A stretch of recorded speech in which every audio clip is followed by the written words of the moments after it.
The London system is easy to learn and offers White an enviable weapon with which to score the win. White obtains easy and flexible development and has a rock-solid pawn structure. And indeed, as we ease our way through this DVD, we'll see that none other than Garry Kasparov has been attracted by the internal logic running through White's formation. What I'm going to do now is just to try and break down a few of the typical ideas that we'll be looking at as we go through this introductory DVD so that you don't feel all at sea. I would say there are two key moves after d4. The first of which is the symmetrical d5, which a lot of Queen's Gambit players are going to play. And against that, I believe White's most accurate reaction is to delay the development of the knight on g1 and simply play bishop f4. With a variety of ideas. For instance, if Black sets up a Queen's Gambit formation with e6, White may continue to develop naturally, but at the same time delay that knight on g1 coming into the game. And here we might see a reason if Black plays bishop d6. White snaps off the bishop and then goes f4. And possibly establishes a favourable stone wall formation. Just going back, if Black isn't too keen on blocking in the bishop on c8 just yet, we can still play our typical idea. And the same idea with bishop d3 takes shape. At the same time, Black may set up a formation where he doesn't offer the exchange of dark squared bishops, playing his bishop to e7, and as soon as that bishop comes out to e7 and leaves our bishop unchallenged on f4, then it's time for knight gf3. And we'll see later that if Black carelessly castles in such a position, he can fall victim to a very powerful kingside attack, which might begin with the move h4. Of course, there's no obligation for Black to block in the Queen's bishop, and so a lot of players are going to play a Slav formation, just copying what you do, setting up a symmetrical London system in return, if you like. Here I think White has two very promising approaches, both of which involve the move c4. He can either develop his knight to d2 or his knight to c3. We'll see examples of each as we go through the tape. Queen b6 is the main line. White's quite happy to offer the exchange of queens. And the main point of this is that after c4, c5, White is able to establish pressure against the Black queen side with the help of moves such as b4, already threatening b5 in the given position, and then knight d2, the key manoeuvre with the idea of knight b3 to a5, establishing a grip on the position. And we'll see a couple of very instructive games a bit later on where White gets a winning position by these means. Going back to the start then, a lot of Black players, if they don't play d4, are going to settle for knight f6. Against that, I believe knight f3 is the best way. And now against g6, just trot out the London system moves, coherent development, very solid play. And as soon as Black plays d6, h3 is a good move, preparing the retreat, the possible retreat of the bishop to h2 if needed. Black may set out his pieces in many ways, but by and large, White's aim in this type of position is to advance the queenside pawns. Whether Black plays knight bd7, in which case Black can kick the White pieces around for a little while, and White can look forward to the typical plan of rook c1, b4, and then c5, detonating the Black pawn chain. Going back to the position after h3, Black may obviously play with c5. Then I think c3 is an interesting way, and we'll see a game from Pia Kramling where she demolishes fellow female grandmaster Jelena Dembo with the interesting plan of actually playing her queen to b1, supporting the advance b4. But in this position a4 comes first, and Black plays a6, fearing the move a5, prizing open the queen side, after which queen b1 is an excellent move. Planning b4, putting the pressure on Black's position. We'll see how White times this move perfectly a little later on.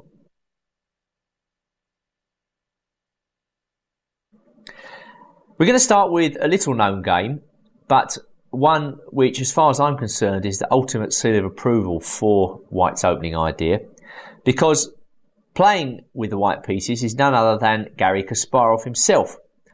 And he's playing in a simultaneous display given in Sao Paulo 2004 against a fellow called Augusto Horiguti. Now, you might be forgiven for thinking, well, this is a simultaneous display. What impact could a game like this possibly have? But the fact is that Kasparov usually chooses very strong opponents in these simultaneous displays just to give himself a challenge, obviously. So I think we can assume that Horiguti is a pretty strong player. Now, why would Kasparov choose the London system? Well, I think for two reasons. Because he understands that however Black plays, he's going to get a strong, stable position as White out of the opening, which is very difficult to sort directly.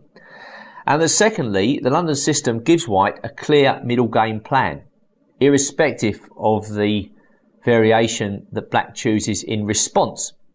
So this is, of course, perfect for the simultaneous display giver, in that when he comes to the board, he's playing a whole array of strong opponents. He just wants to be able to play a strong move and have a clear idea of where he's going. And this is exactly what the London system affords. So let's go through the opening moves now of Kasparov Horiguti.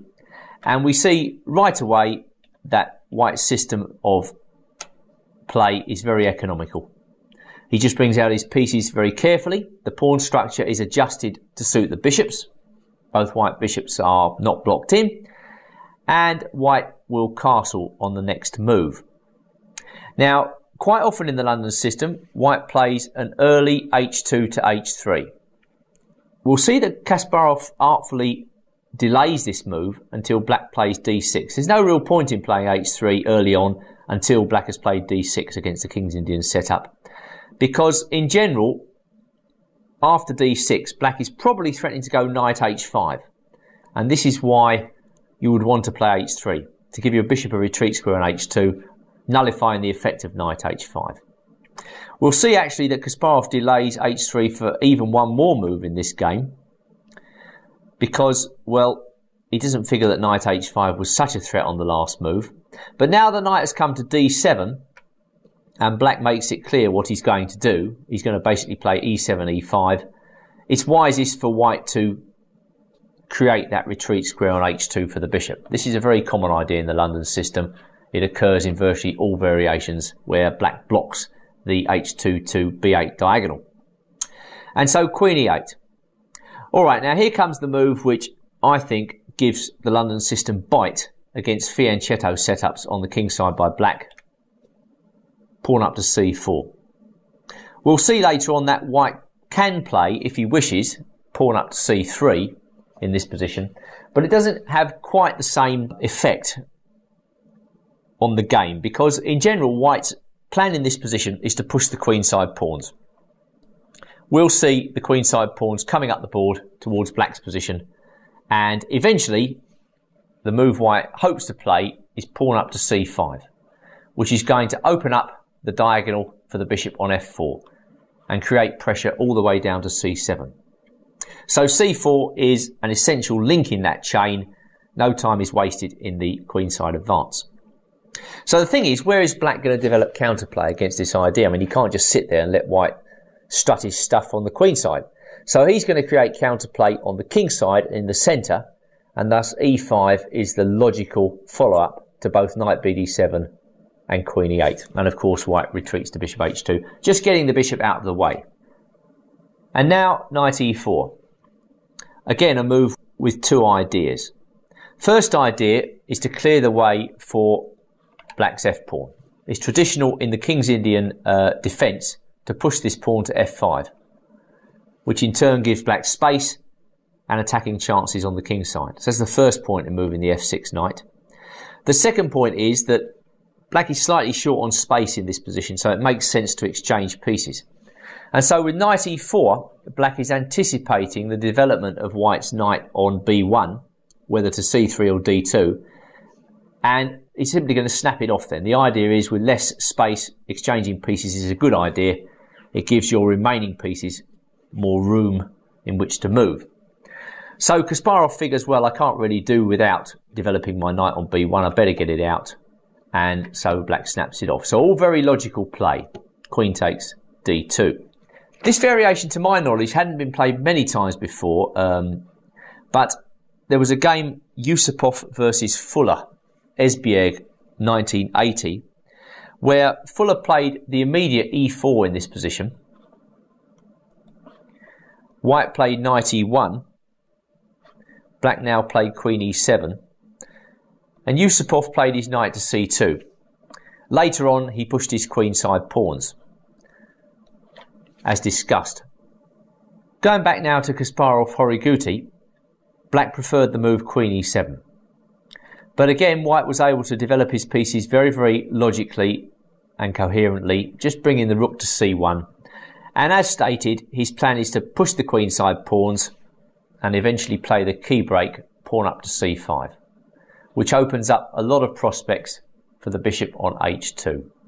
This is, I would say, the thematic play against the King's Indian setup. Well, black can't seem to see an active plan in this position. And I know this is the aspect of the London system that makes a lot of players throw up their hands in horror when they have to face this with black. Since I mentioned to a lot of my friends that I was doing a DVD on the London system, the usual response would be, oh, I hate playing against that. So I say, why, of course? And they say, well, because you can't do anything with black.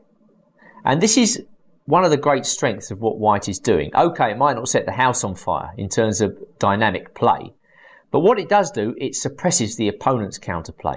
And I know that a lot of average players feel very, very uncomfortable when they don't have an active plan at their disposal. This, I would say, is one of the main psychological impacts of the London system. It puts the pressure on the opponent to find an active plan. And if black goes over the top, then of course white's coherent logical development comes to the fore, and he generally is able to get an advantage. So black can't do anything over exuberant. He's got to play very carefully and properly. But, well, I would say rook d8 errs on the side of caution a little bit too much, and essentially enables white to effect his main plan, which, as stated, is the advance of the queenside pawns. So b4, very logical move by Kasparov. Okay, black plays d5. That's an interesting move. Horiguti is trying to make sense of the rook on d8. I doubt it can be very good, but of course what he's trying to tempt white into doing is to closing the position with a move like c5. After which, well, I presume black is going to play a move like knight e8 and then try to push his kingside pawns. Kasparov's not to be tempted. Strong players like to maximise their options as much as possible, so he plays b5. And black plays knight e8 anyway, pawn up to a4. Alright, bishop to e6, and only now does white play pawn to c5. So I don't think we can dispute that white has an advantage in this position. And just look at the impact of the bishop on h2, gazing all the way down to the pawn at c7. An ideal situation for the London system bishop. Well, now it's just a question of how white organises the pressure on the queen side. Kasparov decides to activate his sleeping knight on e1, and, well, black figures it is really about time I started to try and get some counterplay. Okay, knight b4, queen comes out to g5, and black creates his first threat of the game. Bishop takes h3. Bishop f4, safely negating black's idea and driving the queen back from her active position. Now white has all the time in the world to keep the queenside advance going, and black tries to counter on the other flank. You will find this in your games. The rule is, in opposite sides attacking positions, whoever is quickest wins. So I would say in this position, black is trying to catch up, but it's far too late, because with pawn to a6, white is already touching down on the queen side. This is a very instructive part of the game to see how Kasparov creates weaknesses against the entire black queen side. And now, after pawn to b6, the square c6 is dutifully available for the knight. C takes b6. when you want to gain an advantage on a certain side of the board, it's a good idea to open that side of the board up. C takes b6. Black doesn't want to give white a strong passed pawn, but this gives Kasparov the chance to establish his knight on the dream square c6. Alright, queen to d7, rook to c1. And now f6, a miserable looking move, but black is placing the highest priority in keeping the white pieces out of the e5 square, either the knight or the bishop. Knight b8. A very photogenic move. I mean, how often do you get the chance to play a move like that in your own games? In this particular setup, it's become possible because white is so far ahead with his queenside attack. And now black is under real pressure on the queenside. He really is in trouble here. He doesn't want to cede the c file by playing rook takes c1, so he's trying to keep some control over the queenside squares by encouraging white to take on c8 first. But white's got everything covered. The knight comes back to c6. And now a7 is under fire. Queen d7 protecting that pawn. And now bishop to b8. And, well, if nothing else, this is a rather artistic move, because a few moments ago white was using the b8 square for a knight, forcing a concession. Now he plays bishop to b8. And this second incursion is, as you can see, a completely winning move, because there's no way for black to defend a7, after which the queenside disintegrates white's a-pawn queens. So really a fantastic winning idea by Kasparov. And now, of course, comes that small period of desperation in a game where the opponent realises he is lost and tries a last desperate counterattack. And you're going to get this in lots of your games, especially when you've got the pawn on h3, which is kind of a red rag to a bull as far as black is concerned. And so black just snaps off that pawn and tries to create some confusion. But the problem for black is, of course, he's only got his queen attacking. It's going to take him several moves to muster any sort of reinforcements to the king side. And so white, with the careful move queen d1, completely nullifies all of black's threats, threatens bishop g4. Well, that's virtually game over. A few more moves sees black limp to the finish. Why Kasparov can even encourage black to play f5 in this position, because he can take it. Bishop takes f5. And of course, if queen takes f5 now by black, the knight comes into e7. And that is really game over. So going back to the game now, bishop takes f5. White really could expect black to resign. Queen f7 was played. Queen g4. And that was enough for black. So a model demonstration by Kasparov there, featuring one or two artistic points. And it was ironic that in the final position, white was not only winning on the queen side, he was about to win on the king side as well.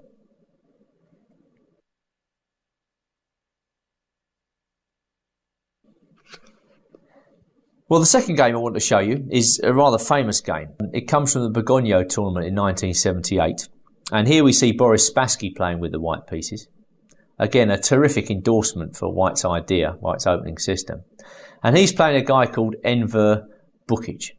And if you're going to show a game to any prospective player of the London system, I think probably this would be the one, because it really is a supreme example of white's chances on the queen side against the King's Indian formation.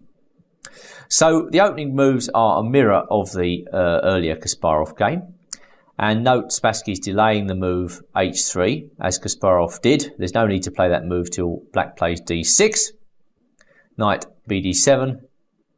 And now pawn to h3, queen to e8. So the same position. And now the move that gives a system bite, pawn to c4.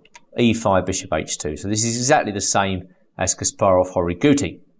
But now in place of knight e4, black plays queen e7, announcing that he wants to play a more complicated game. He doesn't want any exchanges at this point. The queen comes up, trying to coordinate eventually the back rank. And black's plan probably is to either play e4 in this position or to move the knight on f6 out of the way, maybe to e8, and then play f5. But now knight c3 by white.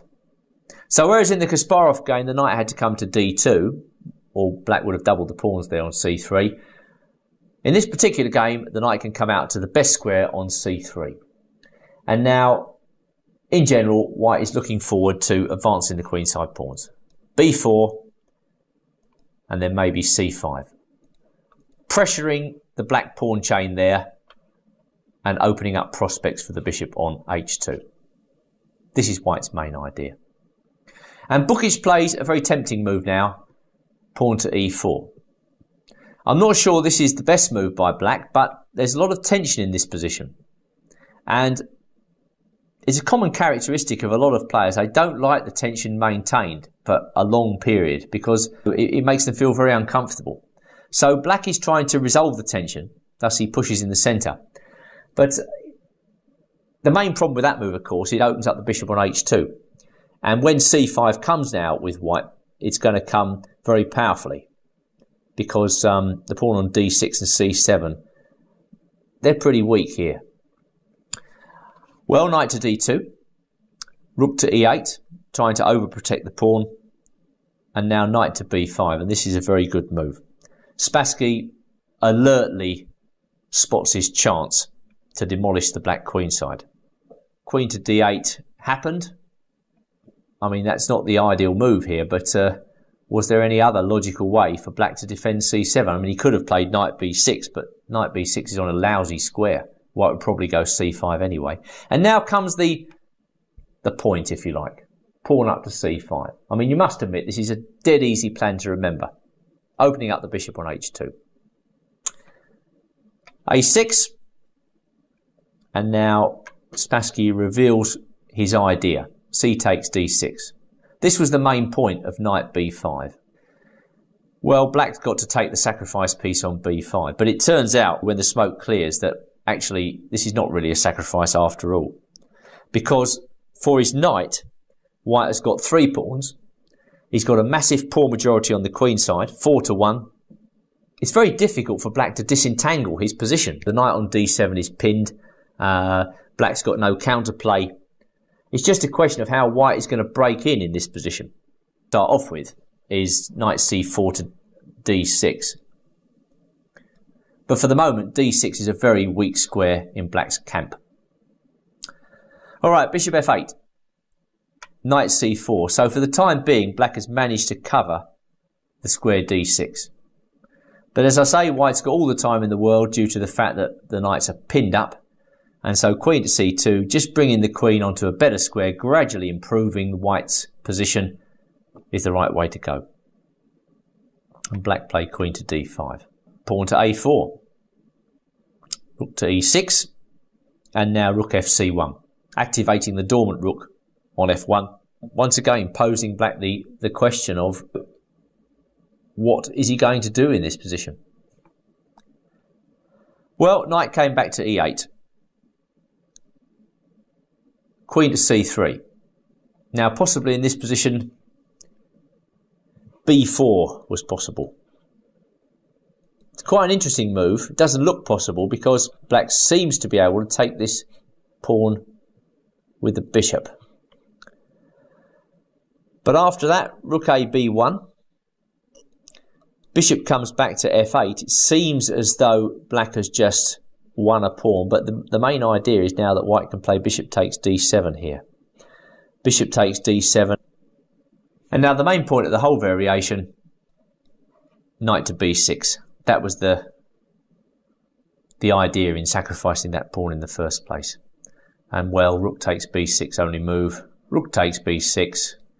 Bishop c8. How else to defend b7? And now just a simple rook cb1. Knight ef6. I suppose he felt his position was so good here, he didn't need to take the slightest risk.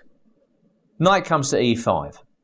Knight b6. There's a small interlude now where both sides manoeuvre. I mean, it's customary in such a position to try and keep the pressure on.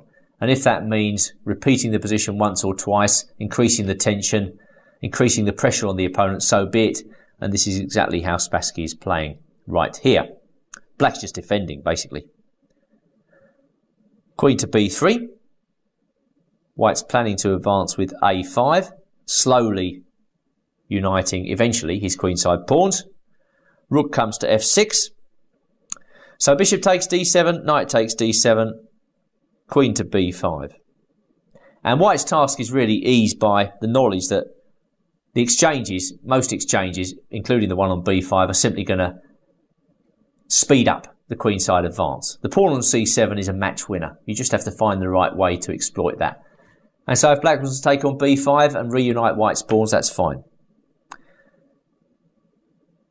Bukic plays queen f5. Bishop g3, comfortably defending f2. And rook fa6. Pawn to d5. Queen to f6 and now pawn to a5. Shutting down the black rooks, doubled on the a file. It really is amazing to see how black's forces are almost move bound here. He can't do hardly anything at all. That pawn on c7 is really tying up his entire position. The extra piece counts for nothing here because black has no activity.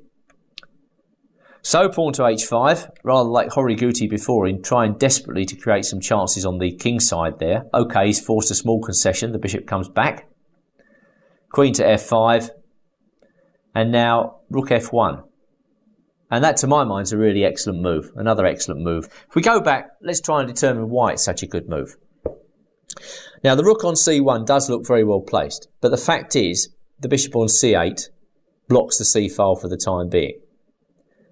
Now, with black all tied down, what white's got to do is to try and find a way of leaving open the game. And so it makes sense to play rook f1, planning f3. That's the main idea. And by playing f3, white creates pressure all over the board. If he can manage to open up the king side, of course, what price the rooks on a6 and a8 and the bishop on c8 and even the knight on d7, these pieces will just be onlookers as white takes a poleaxe to the black king. So rook f1, an excellent move, and the break f3 is assured by these means. Okay, rook comes to g6. Rook a d1. Now possibly that is a small mistake. I think rook a c1 has been recommended for white in this position as a much better move, denying the black queen access to c2. For instance, if black takes on f3 now, white takes with the rook. And now, unlike the game, black can't put his queen on c2. Meanwhile, white's improved the position of the rook on a1.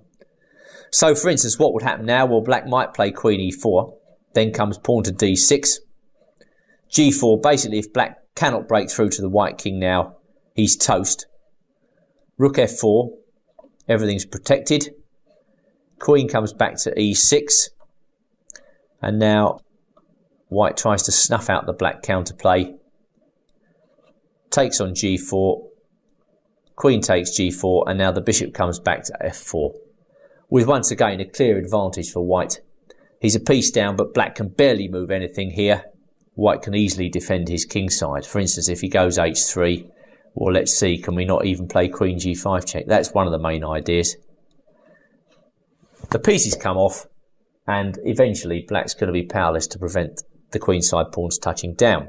So that would have been a safer move, going back to the game, than Spassky's rook a d1.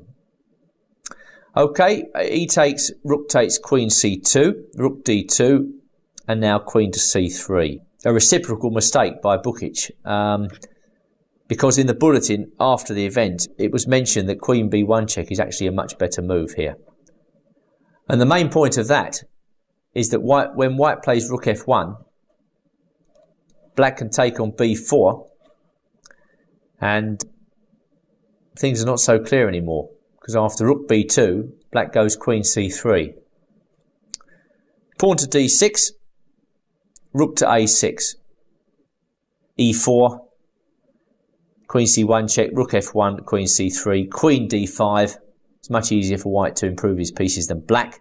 Knight comes to f6, and now crunching final move, rook takes f6, ensuring the advance, the winning advance of the pawn on d6.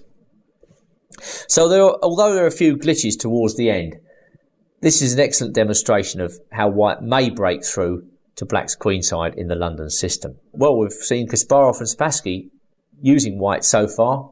What could be a better recommendation than that?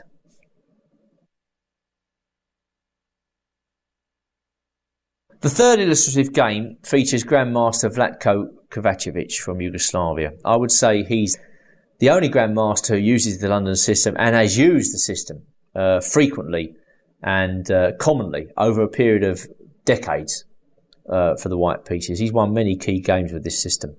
And here we see a smash, a complete annihilation of a fellow Grandmaster, Hans Rey from Holland. This game was played in Maribor in 1980. It's by no means a great game by Black, but what it does indicate is the danger that Black faces if he's at all careless against White's innocuous-looking setup. Now, here we see Black employing a Queen's Gambit-like setup against the London system with the black pieces. Very, very solid. Pieces coming out. Bishop to e7, nothing fancy. But White is also developing very logically. Bishop comes out to f4. Now he arranges the pawn triangle c3, d4, e3, complementing his bishops perfectly and preparing the move bishop to d3. After which White's developed all his minor pieces and now can look forward to the rest of the game with confidence. And here Black, I would say, plays an imprecision in the move order. Although it's a move that many players will play, not realising the danger inherent in White's opening setup. Black castles. Now, why could this natural move be such a blunder in this position? Well, basically because it encourages White to start a virulent kingside attack. Now, bishop d3, again, disguising White's intentions to a certain degree, doesn't look anything special, just looks like a natural development of the bishop to the most active square, fair enough. Black continues to develop, and doubtless, given time, Black is going to get a good game by playing moves like b6, bishop b7, possibly rook to c8. But White interrupts all of that plan by going pawn up to h4. Now, you might not like that, all-out play with White. So a very good alternative in this position is knight e5.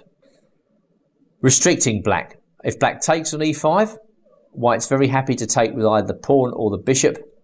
But in either case, the strategy is the same. White's got ideas of queen f3, queen to h3. This is a very common idea in this system. Possibly White's looking forward to playing f2 to f4, establishing a superior version of the stone wall. And also after knight takes e5 by Black, White can consider taking with the pawn. And if knight comes back to d7, well, White might play queen h5 anyway, forcing a concession, and then either queen h6 or queen h3. Either way, White's chances look preferable to me in this position after knight e5. But Kovacevic, as I say, on that particular day, decided to play h4. Alright, b6 anyway, knight e5. Knight takes e5, and with the added oomph given to White's position by h4, Kovacevic feels it's time to take with the d-pawn. It seems that Rey's sense of danger left him on this day. Kovacevic had assessed Rey very carefully before the game and decided that he wasn't the world's greatest defender. I mean, even grandmasters have strong and weak points, and you've got to try and find these points. So maybe Kovacevic thought to himself, well, Rey's a bit careless in the opening. Sometimes he can play very natural moves which aren't necessarily good. He might underestimate this system. And it seems that's exactly what happened here, because now White was able to go crunching through with the move bishop takes h7.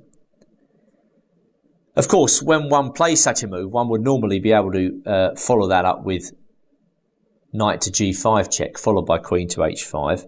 The interesting thing is here that after Black takes, as he must, White gets to play the standard attack in a slightly different order than normal. The knight comes round and obviously creates the very dangerous threat of knight to g5, which Rey feels compelled to stop by playing f6.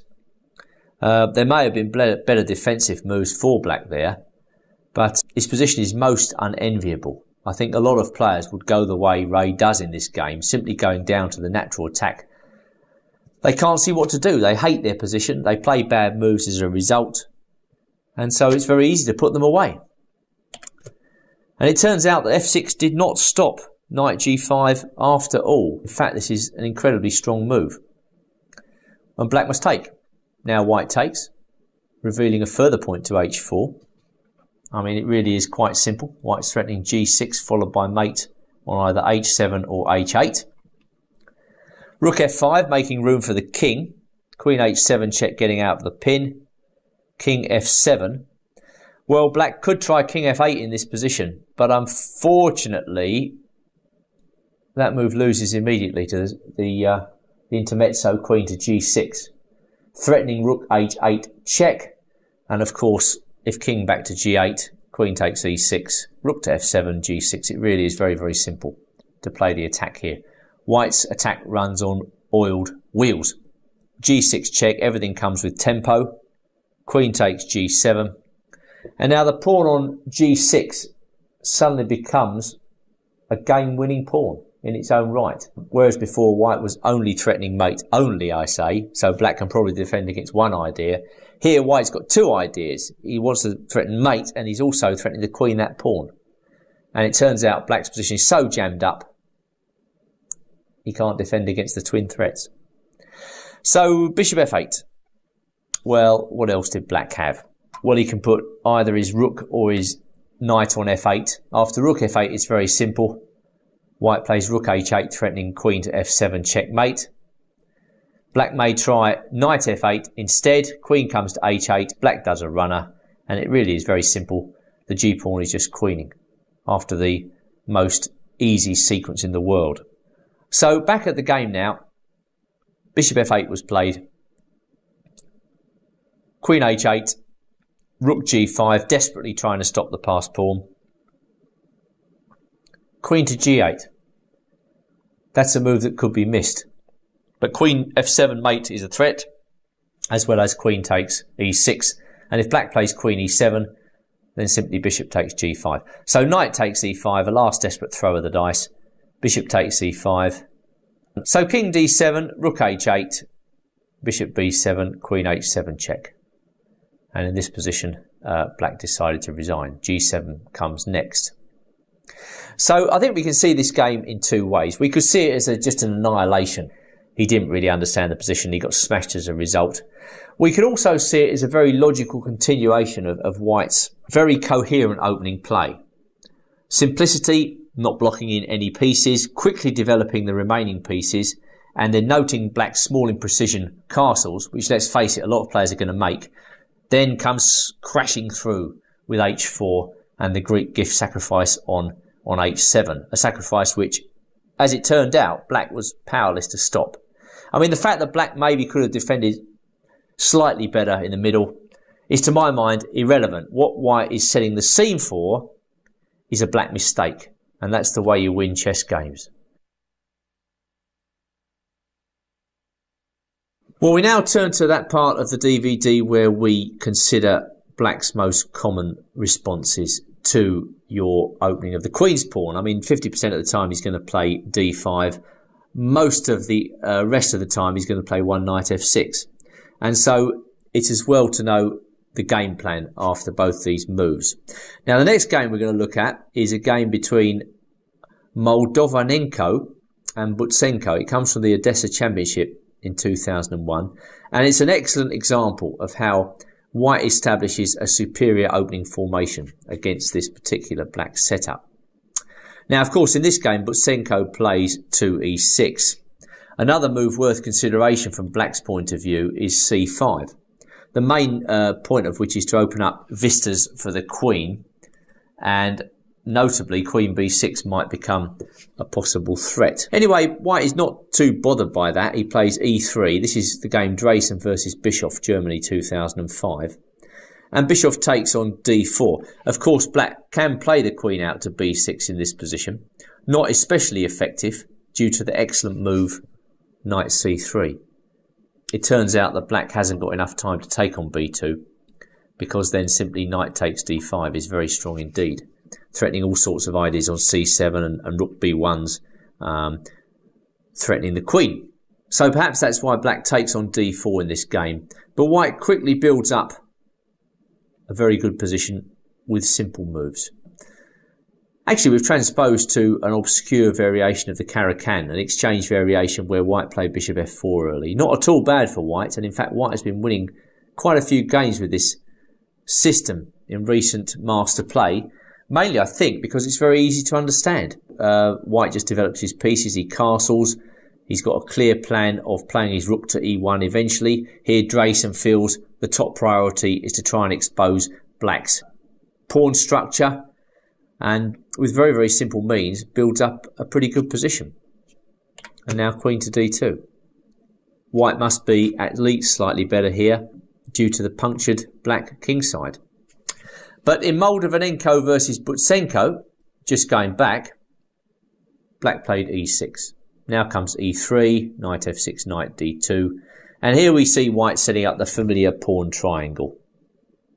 Knight to c6, bishop comes out to d3, bishop d6. And this will be, I would say, another very common response when you play the London system against them. They're going to challenge your bishop, they're going to hunt it down. Now white has two essential approaches in this position. Unfortunately, if the knight's on f3 in this type of position, white's hand is forced. He's probably got to play bishop back to g3. That's not so bad, but keeping the knight on g1 gives white extra options, as we're about to see. And here, a very interesting move is to play f4, establishing a stonewall position. Now, under normal circumstances, a stonewall's not a particularly dangerous opening. When white's gotten rid of his bad bishop on c1, and all his pieces can develop themselves coherently, then the stonewall becomes a much more attractive prospect from white's point of view. There are two good things about this position. White's development is very coherent. He's strong pointing the square e5. This is a key square in this type of position. White's knight is heading for e5. And once that knight reaches e5, the knight is the linchpin for a future possible kingside attack by white. In general, the stonewall's a very aggressive formation and sets the scene for a kingside attack, as we'll see here. I mean, black doesn't defend half badly in this game, but gets down by a terrific kingside assault. And the other main point I think about this position is the remaining bishops on the board. White's bishop is much more active than black's bishop. And this is another big point in white's favour. Anyway, for the time being, the game continues. Black's nursing a slight disadvantage. But it's very instructive to see the way white builds up the kingside attack. And king h1, well, we might have been expecting queen h5. We might have been expecting queen f3. But you have to ask yourself, why did black play knight e8?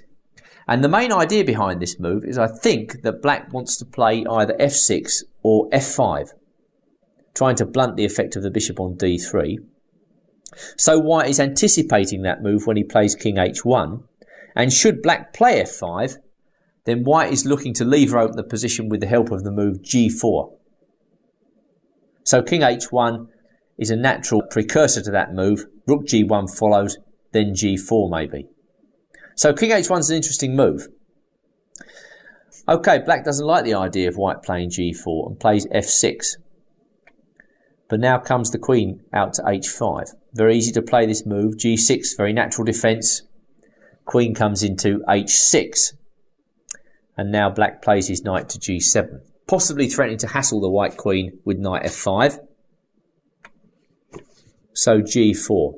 A model build-up from white here. Alright, black tries to reinforce the king side. What is noticeable for me about this position is that black is simply defending. He's not creating any chances of his own. He's just massing his forces on the king side and hopes that he can weather the storm. But as is usual in chess, when you're only defending, when you're not doing anything other than that, the pressure mounts and a mistake invariably follows. This is why a defensive strategy in chess is so rare at the highest level, because it's simply not a game winner. You don't win games like that. You win games by creating pressure. And defending, well, that doesn't really create much pressure against the opponent. It just helps him. So white is able to build up in an unhurried fashion. He just swings all his pieces over to the king side, and now he's simply trying to find the best way through. Black finally manages to create some counterplay with the help of b4. White takes, so as not to get a weak backward pawn on c3, and continues to swing his pieces into the assault with rook g3. Of course, the main question is, how does white break through? It's all right to mash your pieces on one side of the board. Eventually, you're going to have to do something. And I think knight g1 is really the key to the whole process, freeing up h3 square for the rook. And it's not at all easy to see how black is going to defend the square h7 in the long term. Well, in fact, black decides, taking a look around the position, that he's not going to be able to do that. And thus he tries to find the most effective way of countering white's inevitable pressure against h7. I mean, whether bishop b5 is the very best way to do it, I don't know. But certainly black's got to do something. And the main idea of exchanging off the light square bishops is to try to create avenues to maybe create pressure against the white king. And so just when black is about to create some meaningful counterplay, it's now time to find the winning move. And white comes up with a real cruncher here. Instead of taking on h7, which is what a lot of players would do, let's face it, white now plays the brilliant move, knight e5. Fantastic move. Now white is threatening to demolish black's entire kingside by taking on h7 and then taking on g6 and so on.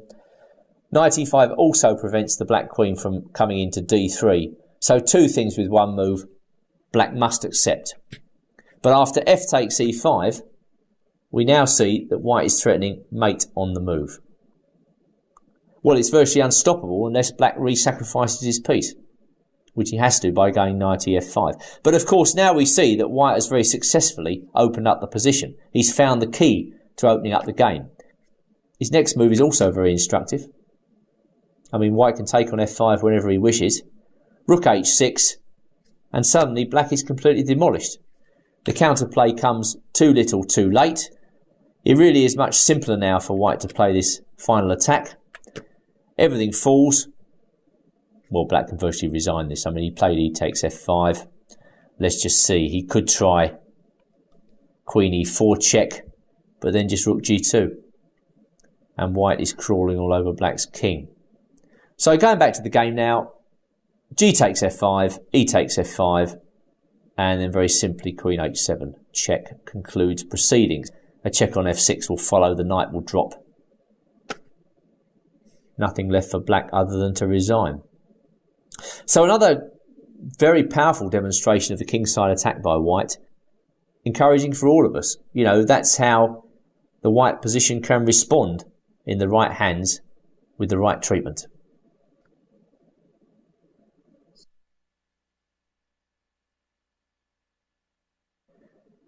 It's very interesting to see how certain grandmasters have incorporated the London system into their overall repertoire as a surprise weapon. I mean, I guess the stronger you get in chess, the broader your repertoire has to be. And now we're going to see a game between Jonathan Rowson, 3 times British champion, very strong player from Scotland. He's playing in the British Championship in Douglas, the Isle of Man, 2005. And he's playing Thomas Nixon, a dangerous young player, but of course nowhere near Rowson's strength. Rather than play down the main line against Nixon, Rowson prefers to use the London system. And by doing this, I would say he, again, poses the question to black. Well, how are you going to create counterplay? I'm a much better player than you. All I'm going to do is to get a safe position out of the opening with a clear idea of where I'm going. And then how are you going to match me in this type of game? Rowson's very happy to use the London system, and in the last 2 or 3 years has been doing so with great success. I mean, he virtually wins all his games with this system. And he just seems to find the right moment in the tournament to land this surprise on the right opponent. And so, even if you're a grandmaster watching this DVD, you know, you can learn from this approach. And I think using the London system on a sporadic basis, almost like guerrilla warfare, you hit them when they're not expecting it, this will be a very effective way of improving your results. Now, of course, at a lower level, where, you know, your repertoire doesn't need to be so broad. You don't need to have a whole stack of main lines and novelties at your disposal. You won't be coming into contact with opponents who are going to prepare for you specifically on any given day. And so you can use the London system on a more regular basis. And thus this game has added interest because we see how white can demolish the average 2200 player with just the most easy moves you could possibly imagine that could be played here. Now, here we see the basic setup. 2 points to notice. black is deliberately delaying the development of the bishop on c8 because he's waiting for white to play bishop d3. And when white plays bishop d3, black intends to go bishop a6, exchanging off that bishop. So that's an idea you have to be aware of. But Rowson's alert to this. Knight comes out to f3, knight bd7, knight e5, again delaying the development of the bishop on f1. Knight takes, d takes, knight d7, pawn up to h4. And again, interesting from my point of view is that Nixon is not repeating the error that Ray made earlier. He's not castling early. So how should white play against this particular black setup? I mean, the black setup looks very similar to those we've already examined, but he's avoiding repeating the error that black made in the two previous games. He's not casting. So what should white do against this particular plan? Well, it's very interesting to see that Rowson continues to avoid moving his bishop on f1 and plays the very good move now, the incisive move, queen to g4. And suddenly immediate pressure is put on black. He doesn't want to play g6 in this position because that would run straight into h4, h5. If he castles, bishop h6 follows. And so without loss of face, black has got to play bishop f8. And he's basically saying to white when he plays that move, well, my position's solid enough to withstand any blow. What are you going to do? And e4 is the answer. It's always an important moment when one or other player opens up the game. And here white has got to open up the game, or black's just going to recuperate. I mean, I think that's pretty clear. Black's going to just play moves like bishop b7, queen c7, or maybe queen e7. After queen e7, he can maybe consider f5. Gradually, black is going to claw his way back into the game. So white tries to hit black and create pressure whilst black is still undeveloped. I mean, let's face it, white is going to be able to castle very quickly, much quicker than black. Well, with e4, white is starting to mount pressure. And when you're mounting pressure, like I say, it's very important to open up the game. So e takes d5 is the logical follow-up.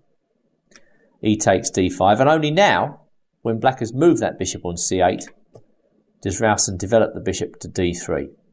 And now the light square bishop is able to take up an excellent post. All right, queen e7. Castles. Another key moment. White played h4. You wouldn't expect him to castle short so early, but here, castle short seems right. And now rook e1 and e6 is certainly going to follow if black does nothing. So Nixon decides, well, I better get my king out of the middle and plays castles on the queen side. Rook f e1. h6. And now the crunching blow, pawn up to e6. And already I would say white has established a winning position. Why? Because he's got all his pieces in the game, and black's pieces on the back rank are as yet completely ineffective, particularly the rook on h8 and particularly the bishop on f8. So they say don't kick a man when he's down. Well, unfortunately in chess that's exactly the right thing to do. When a man is down, you've got to kick him and you've got to finish him off. That's the only way, correct way to play the game. So in comes the other rook. White completes development. Black can't see anything to do. It's a typical scenario for the black player when he plays against the London system. Tries a few random hits against the white pieces, but really there was nothing left for black to do other than to resign this position. He's a pawn down and he's losing material. So if you just play through this game at speed, this looks like a very, very simple win for white, which in fact it was, but it's never quite that simple when we come to play this type of game ourselves. A few move order nuances had to be observed in this game. Firstly, the delay developing the bishop on f1. Then the move e4, leaving open the position. Why had to time the opening of the position correctly? Rowson's a strong game master. He knows exactly what he's doing. This is why he plays the London system on a regular basis. He can get the type of position he likes at no risk and go on to generate excellent play.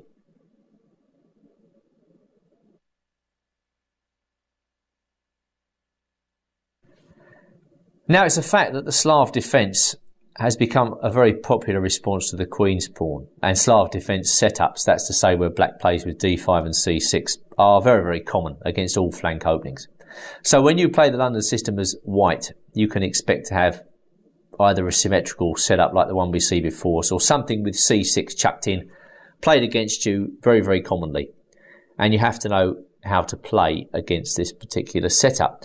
To illustrate what I think white should be doing, I've chosen a full game and a fragment of a game between, first of all, Chernyshov and Tomczak. This was played in the Krakow Open in the year 2003. Here we see the basic position before us. Black can tinker with the move order. He can play c6 early, but white's setup quite often comes to the same idea. At some stage along the line, white's got to play with the move c4. White chooses the right moment to go back into a Queen's Gambit-like setup. He's going to do that at his convenience. But without the move c4, you're not going to get any purchase on black's position. Black's just going to be able to develop very easily, very comfortably. That's why the Slav defence is so popular. It's an economical answer to the problems posed by 1d4. In the basic position before us, white has two good choices in my view. Now in the game Chernyshov versus Tomczak, white played knight bd2 here, which doesn't look like much, but well, just see the sort of position it reaches. If you don't like that, you can play c4 instead. And this was the continuation in the very instructive game Kovacevic versus Byrne, played in Vikensay 1980. Just to show you the essential difference between the modern game that we're looking at, in Kovacevic Byrne, white played his knight to c3, knight to b to d7. And there's the Slav setup before us. And you might not think white has very much against this particular idea, but he's got two possible advantages. Firstly, he's got a more dynamic pawn position. The white pawns there on d4 and c4 are pretty solid. White's got the pawn lever, c takes d5 at his disposal. He's also got the interesting idea of pushing this pawn onto c5 at some point. That's also a very common idea in this line, and then following up with b4. So these possibilities, in my view, give white an edge. There's also one thing I haven't mentioned, and that's the move queen b3, which is a typical idea against setups where black moves the bishop on c8 early. And in Kovacevic Byrne, white indeed did play queen b3. Now black could play queen c8 in this position, but then he runs into the simplest of moves, rook c1. And then already, in view of white's threat of c takes d5, white has established at least a small edge here. The queen on c8 is passive and misplaced. So for the most part, black's going to have to play queen b6, and this is precisely what happened in Kovacevic Byrne. But against that, white now reveals one of the main points of playing c4 in the first place. He's able to play the advanced c5. It's gaining space, forcing off the queens, and now setting up the idea of b4, b5. Now white cannot be allowed to play b4, b5 and then b takes c6 in this position, saddling black with a backward c-pawn. If that happened, if black allowed this, white would already be threatening to take over the game decisively by after that playing rook to a6 or bishop a6, bishop b7. Any way you look at it, black would have severe problems defending his backward pawn at c6. So Byrne's next few moves in this position are designed to take the sting out of white's advance. Please note that in this position white is still threatening b5 because the rook on a8 will be pinned against the pawn on a6. So that's why Byrne plays the peculiar looking rook c8.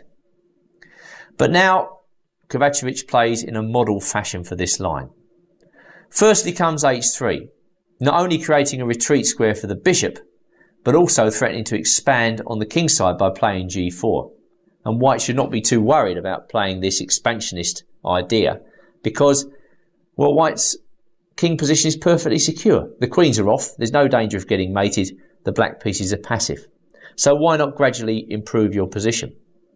And now another very characteristic manoeuvre in this game, knight d2.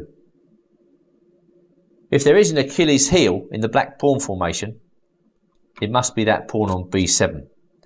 And so white's idea behind knight d2 is knight to b3 and then knight to a5.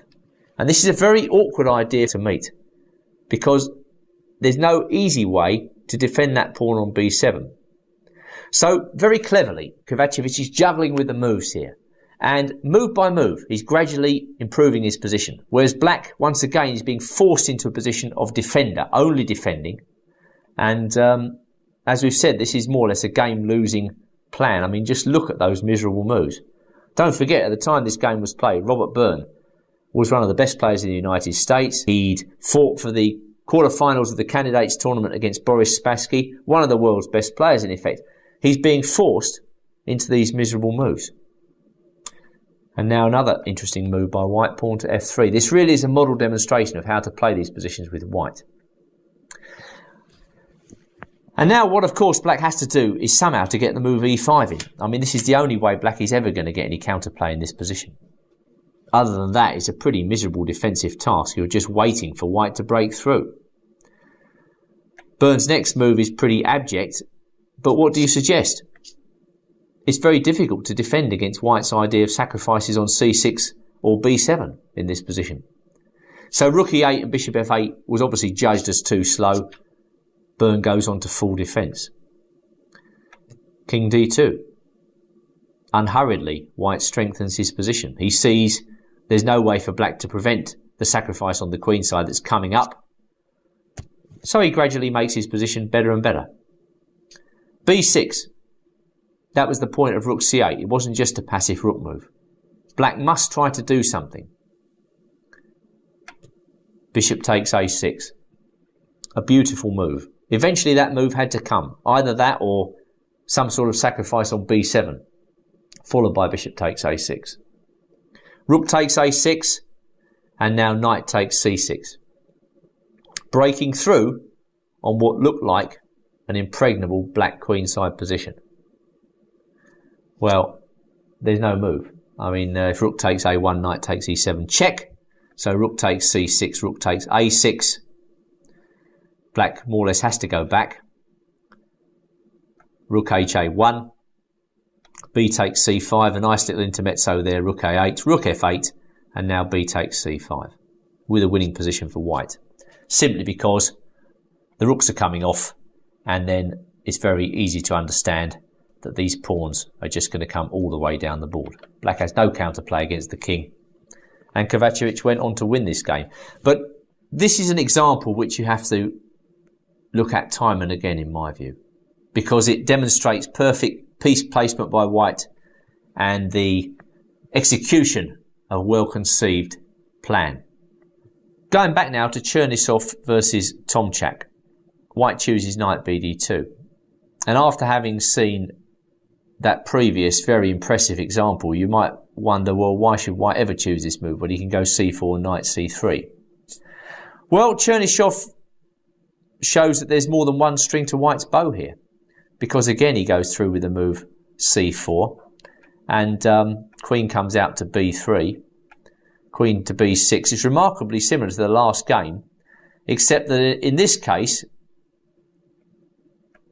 white is able to get his knight on b3 much more quickly, leaving the knight on f3 for active operations. I mean, maybe that knight will come into e5 at some point. It's an interesting way of tinkering with the move order. Well, rook fc8 was played by Tomczak, knight a5, and suddenly black's in trouble. All due to this characteristic idea. And in fact, I'm not actually sure what practical advice I could offer to black against this plan, other than not to go in for this type of setup in the first place. White delays c4 to a propitious moment. Then he manoeuvres his knight to a5. He seems to be able to drum up a very big advantage without too much effort. And certainly after knight a5, once again, we see that black has serious problems defending b7. So b6. And now Chernyshov finds another way of sacrificing a piece there with bishop a6. Interesting, this one. Slightly different to last time. Very important indeed that black can't use the square b8 for his rook in this position. Because, well, if he could do so, he'd be creating pressure and counterplay against b4. But without that trump. Then a7's under fire. The whole position seems to be collapsing. Once again, white is able to play very, very comfortable moves in order to get the advantage. Swinging his rook over there, doubling up. Knight comes into e4, trying to create some play. But black saw nothing better than just knight ef6. Okay, well, all the time in the world now. Bit of confusing play by black, but it will come to the same in the end. White doubles rooks. White has infiltrated on the queen side. Well, bishop h8. A terrible move to have to play, but what else? And now a very good period of play where white renounces the opportunity to play rook takes d7. He could play rook takes d7, but after that black will get his rook active on a8, and no way is white going to allow that. The essence of white's advantage really is that the knight on d7 and the bishop h8 aren't really playing in this game. He's just continuing to build up, and he will take on d7 at his leisure. For the time being, he just snuffs out any possible black counterplay whatsoever. Bishop c4, I'm running out of things to do. I mean, how would you feel if you were in black's position? That's really what I would ask you here, ask you to consider. I think basically Tom Chack is getting very frustrated. He's got very little to do. He just plays bishop c4 out of inertia. He really can't think what to do. Nothing moves. And now an excellent move. b3. The tactics occur from a superior position. It's classic chess strategy. And now bishop b5. Well, we should of course see what happens after bishop takes b3. I mean, that is very important. After that, I'm pretty sure white would have crashed through with b5. That's the main idea. Again, it's a question of timing. Knight comes back to f8. I'm pretty sure white can take on f7 with his rook in this position, but a much stronger move is knight e5. Just bringing every piece in. The kitchen sink is being thrown in against the king. Well, really, there's no defence. And now just takes on f8 wins as far as I can see. With two lines, if black takes with a rook, just knight takes f7 is very strong, threatening knight takes h6 checkmate. Rook takes, knight e8, c7. That's the simplest win in the world.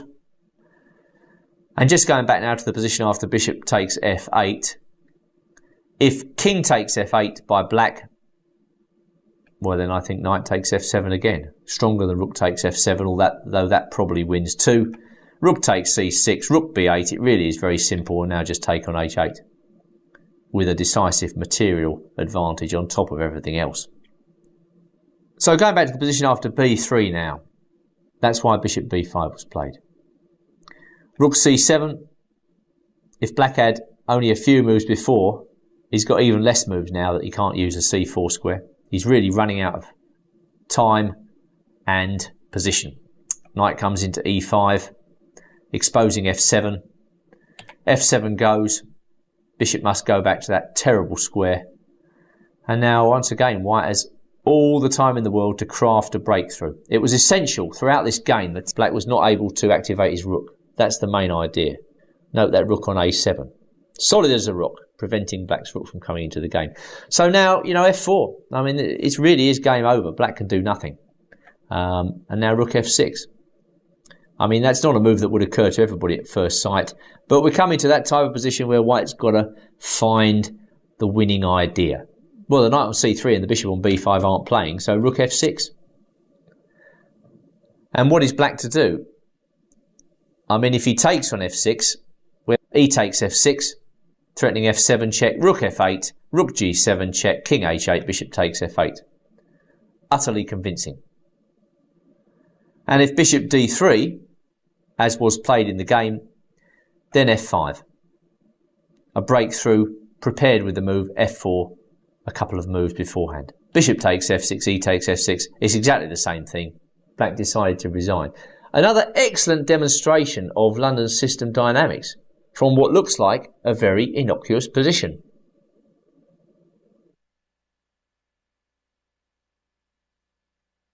Now, a lot of the time, black is going to play a flexible setup against your London system, and this may include the move b6, setting up a Queen's Indian formation. Against this, there's no reason why we should deviate from our plan. It's very important in these positions to retain control of the e4 square, and so bishop d3, I would say, is the best square for the king's bishop. I'm going to use the game Papaioannou versus Mastro Vassilis from the Greek Team Championship in 2002 to show exactly how white should tackle this type of position. Now, Mastro Vassilis has just played bishop e7. He's possibly threatening knight h5 now, so it's time for h3. And we continue with the traditional London setup, all the pieces coming out in apple pie order, and then the formation of this pawn triangle c3, d4, e3, more or less making white's pawn centre impregnable against all of black's counters. Now in this game, black forces white's hand by playing d5. He need not do so. For instance, black may play d6 in this position, which is slightly more flexible. Against such setups, queen b1 is quite an interesting move. Again, retaining control of e4 and threatening to push the queenside pawns by going b4 and a4. I think by playing in this manner, white can assure himself of at least a slight advantage against this particular setup. Whether the black queen's knight is on c6 or d7, I strongly recommend this way to play for white. However, going back to the game now, we see d5 being played, which enables white to put into practice the usual plan of building up on the king's side. He's going to do this by establishing a knight on e5. I think e5 is the key square in such positions. If you can establish a knight in there, it gives you a base from which you can build your kingside attack. Now, rook fe1 was played. Rook e8. I think when white plays rook fe1 as opposed to rook ae1, he's keeping the option open of playing on the queen side too. I mean, it's not out of the question that white may probe the black position by going a4 in a moment. So I think that's why he plays his rook on f1 to e1 for the time being, keeping everything flexible. And also it vacates the f1 square for a knight and enables the dormant knight on d2 to reroute to a more active circuit. And note that the knight can fight for the e5 square along with its colleague on f3 by coming to perhaps g4 and then into e5. As I say, if white can establish an unchallengeable knight on e5 in this type of position, he generally ends up with a pretty strong attack. So this is why black is bringing his own knight round to g6 to try and forestall this possibility.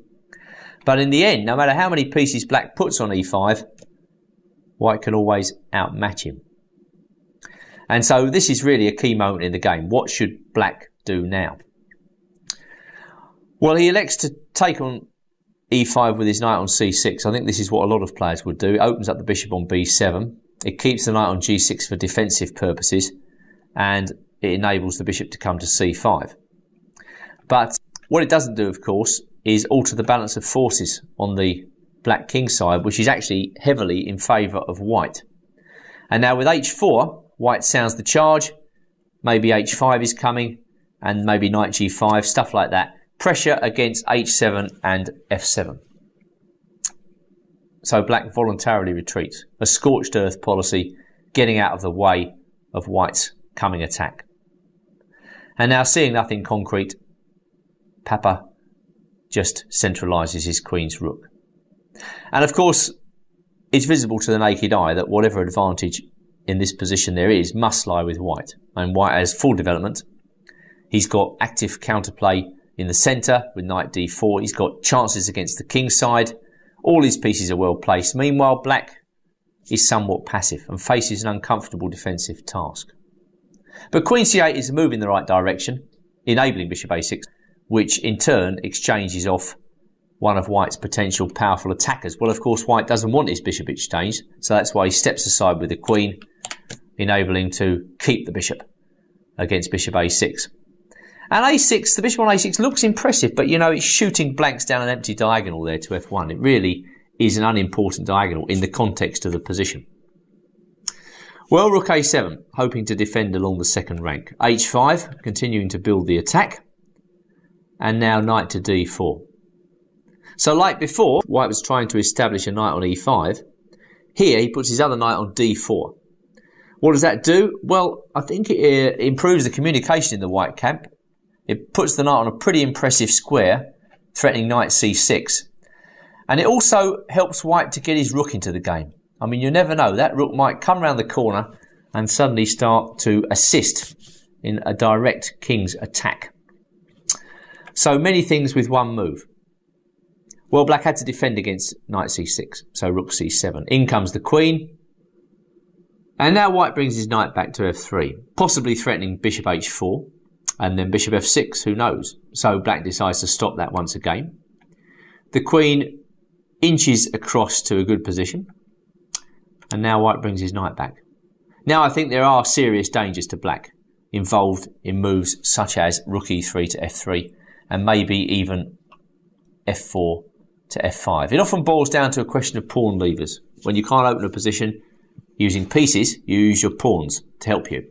And so, once again, we reach a London system scenario where black is very passive. I mean, this guy playing black, he's 24-6, he's a very strong player.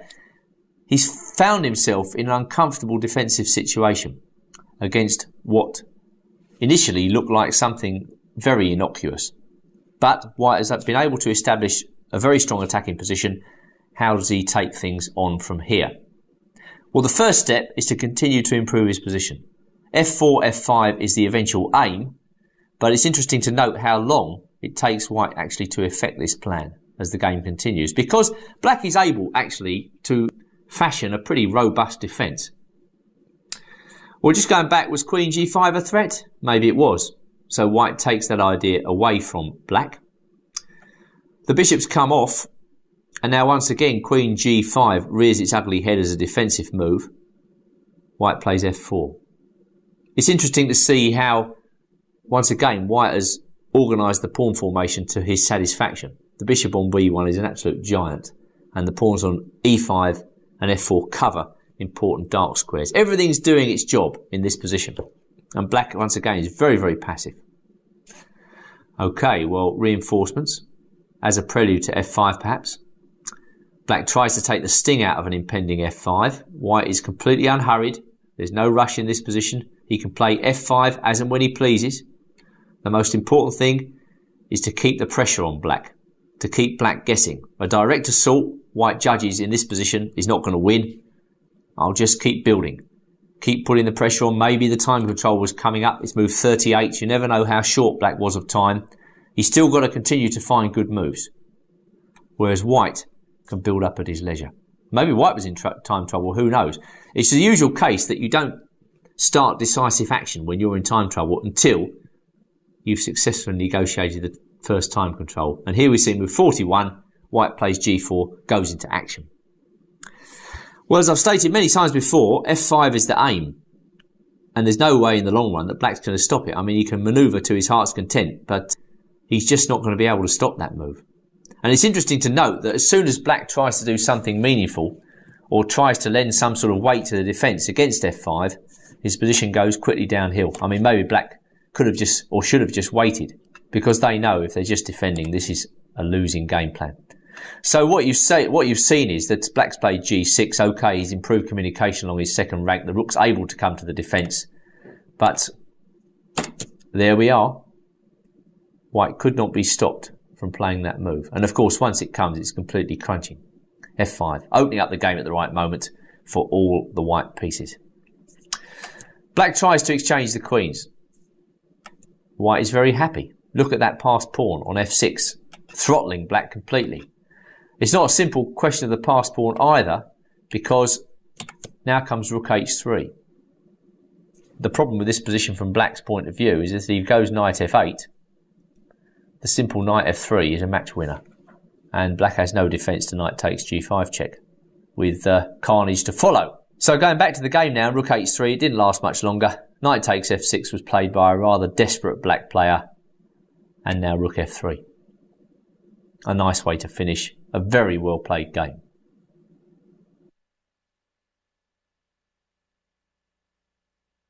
Well, moving away from the symmetrical systems, we come back to a King's Indian or Grunfeld type setup with the black pieces. And we're going to look at a game now between Pia Kramling, female grandmaster from Sweden, and Jelena Dembo, who's also a female grandmaster from Greece. This was played in the Accentus Ladies Tournament in August 2006.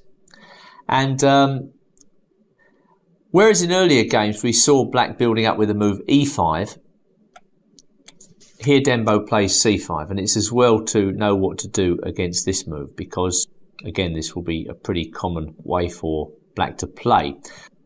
Just as a small digression, it would be as well to take a quick look at what white should do after b6. In my view, he should try to probe the black queen side by playing a4. This is a sensible approach. And then a5 if allowed. If black plays a6, we can continue with traditional play. I think white has staked out a small advantage here. He's got pressure against the black queen side, whereas black has no corresponding counterplay as of yet.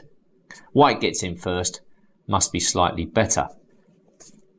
Just going back to the position after bishop b7, whereas a4 was possible, the immediate c4 is also playable. I mean, white may try to dispense without the move a4, but against that, black has the instructive move knight e4, which I believe could very well equalise the chances. Black opens up the diagonal for the bishop on b7 if white has to trade. Okay, white can play the traditional plans here with b4 or a4 or knight g5 or whatever, but in general the exchange of pieces has helped black. Whereas a4, an early a4 followed by c4 and then a5 doesn't simplify the position so much, and that thus gives black more problems. Coming back to the position after c5, it's interesting to note that Kramling responds with a more restrained approach here. I mean, I think what we need when we take up the London system is not some sort of theoretical rundown on all the latest variations. We need a whole barrage of ideas. And so this is basically what this DVD is trying to provide. Here we see a more restrained approach initially by white with c3. And it would be useful to have both ideas with c4 in your armoury as well as setups with c3. So what is white trying to do here? Well, we will see. Okay, well, so far the pieces are coming out, and now comes one of the key moves, a4. In essence, when white plays with c4, the queenside advance is of the paramount importance, and try to get the move c5 in. When black plays with c5, white's got to change the plan.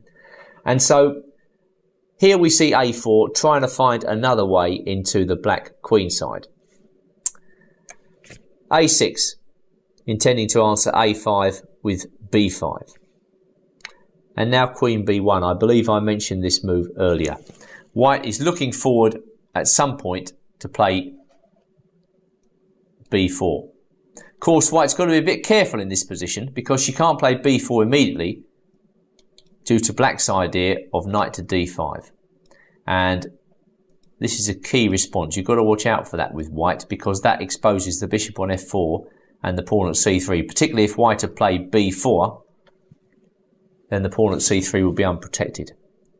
So queen b1, yes, it does prepare b4, but you've got to be a little bit careful. You've got to time that move properly. So this is why Kramling first removes the bishop from f4 out of the way of black's idea of knight d5.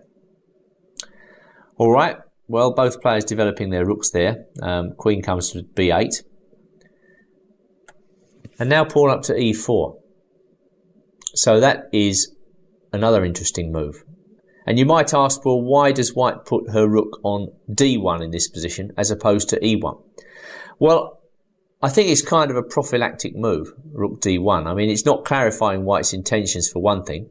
e4 is slightly sharper. But white is looking forward maybe one day to opening up the position with pawn up to e5,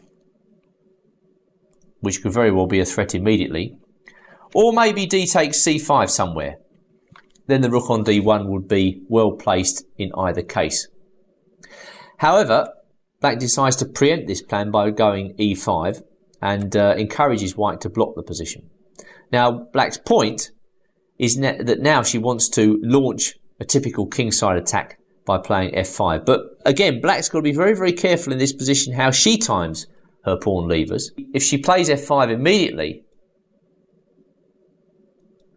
she runs straight into the move knight g5. And certainly black has to avoid this idea with twin threats of knight e6 or bishop takes h5. So going back to the game, that's why Dembo plays knight f4. and crumbling in turn the safe bishop f1. Well, what we're seeing now is a bit of manoeuvring. White is limbering up to play b4, and black certainly has to play f5. If she doesn't find the right moment to play f5, then black is going to be eternally passive in this position. Of course, black has to jump through hoops of fire in order to get that move in, and bishop c8 and knight b8 are not, I would say, overly impressive. Rook a2 was interesting, the point being that after b4, the rook suddenly comes into play, and it could be useful, you never know, defending f2. So a deep move, rook a2, I would say, by white. Well, now comes a strange move. Pawn up to c4, which white just snaps off. Strange looking move. A decoy. Dembo's deliberately sacrificing a pawn just to decoy the knight away from e3 so that f5 has more impact. Perhaps it was possible to play f5 straight away. Why did Dembo reject that natural move? Well, I think she rejected it because white can open the position by playing b takes c5. And if queen takes c5, white continues to open. The point is, white is thinking that she's got better development, better prospects for her pieces, so opening up the game is logical. And if bishop takes f5, knight takes, rook takes, bishop takes f4, I think if black had captured with a pawn on f5, white would have certainly snapped that knight off very quickly indeed, completely laming black's pawn formation. Rook takes f4, and now the knight comes to g5 with a clear advantage. Just going back to the point at which white played rook takes f4, e takes f4 was also possible, but then white would play rook b2. And again, white is opening up the position to black's immediate disadvantage. I don't actually see how black is able to defend her queenside in this instance. So actually this position is a bit deceptive. After b4, with the idea of rook b2 and b takes c5, white is already establishing a pretty strong position. It's also a common feature of this type of position that you could see that knight going back to c4 at an appropriate moment, really putting the heat on black's pawn structure. So c4 is played. A desperate looking move, but at least this gives black a little bit of time and momentum to get the kingside attack going. Well, Cramley's got it all covered. Bishop takes f4. E takes f4. And I wonder if you can see white's idea in this position before we go on. What is white actually going to play now? Because I think this is the most important move in the whole game coming up. Well, I wonder if you saw the move e5. I hope you did, because it's a very thematic break. A stroke. White opens up the game, and black can't resist this advance. She tried to take on e5 with her bishop, but then d6 is the logical follow-up, exposing e5. Queen comes to g7 to cover e5, but now the knight takes on b6. And it's really all a question of which is more important. Is black going to touch down on the king side first? And she's a long way from doing that. I mean, black's got to play. Let's see how many moves it takes black to get the king side attack going. g5, h5, and then g4. So 3 full moves before black can create a meaningful threat. Meanwhile, white is looking to play moves such as c4, c5, and then b5. So these queenside pawns are a winner as long as white doesn't get mated on the king side. So what we see over the next few moves is white juggling defensive responsibilities with the key idea of just pushing those pawns right down black's throat.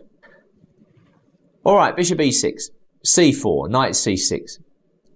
At last, the kingside attack cranks into action. White doesn't see any threat. She's not going to be afraid of ghosts.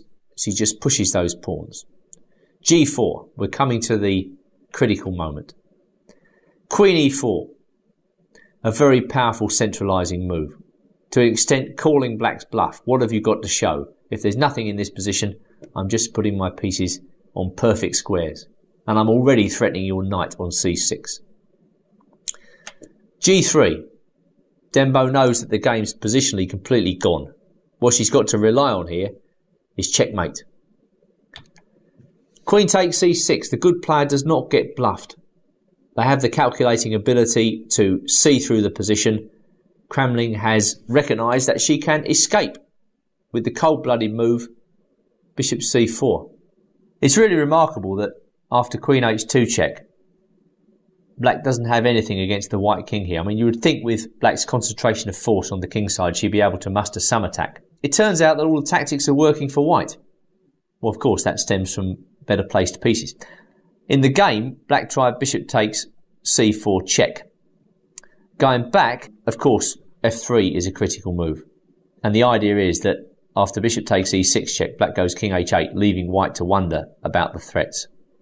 Well, nowadays, in this computer age, we work with computers so much that we have become accustomed to being very cold-blooded about these types of positions. Whereas in the old days, a player might panic when confronted by an attack of this kind.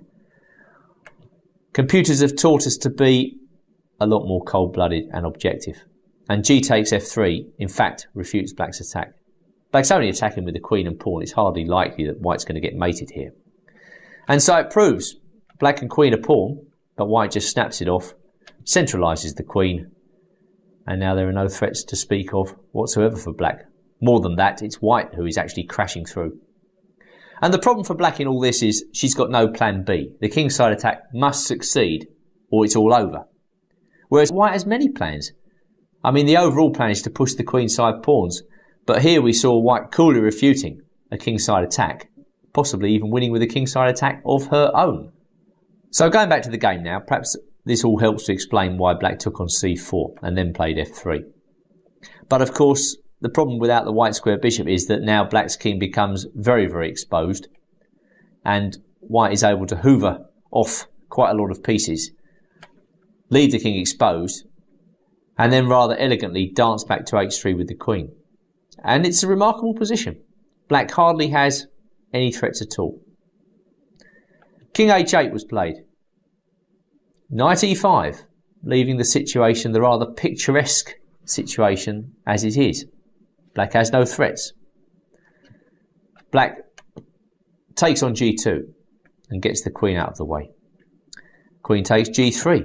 Again, very cold-blooded. Rook f5, rook e1, rook g8, queen e3. And if nothing's working for black in this position, she will never have a better chance to win the game. I mean, there's going to be d7, c6, any pawn advance you care to mention coming very soon, which will win the game. So black must be able to put white away here. And rook takes f2 check suggests that it is in fact game over. A few more checks concluded matters. King f1. Remarkable how safe white's king was in the middle of all that. Well, to the very end of the game, actually.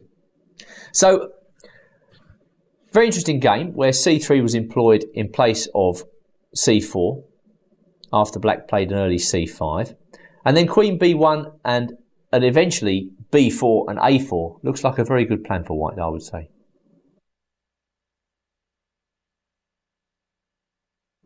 We saw earlier how effective the move c4 could be against Slav-related responses by black, or at least lines where black just copied what white was doing. Now I'm going to show you an alternative method for white which caught my eye as soon as I saw it. It's very direct, it's very aggressive, and it's knight e5. And this comes from a game between a guy called Panic, and he's playing Vukovic in the Belgrade Trophy 2006. And well, if this works for white, it's a very attractive method of play, because the idea of putting the knight into e5 is to try and make capital of the position of the bishop on f5 straight away by going through with g4. Well, judge for yourselves. I mean, you can only make your own mind up, really. The idea is to chase that bishop down. And in fact, it turns out that this is very difficult for black to meet, because what's he going to do? If he takes on e5 in this position, white takes back with the pawn, and then as far as I can see, white's winning a piece on the next turn with h5. So it turns out that probably black has to make a move he really doesn't want to make, and now white gets to take on g6 with an obvious large advantage, I would say, and that already on move 9. In fact, Vukovic probably wondered, what am I doing wrong here? Well, it may be that knight e5 is strong. At least it's worth bringing to your attention.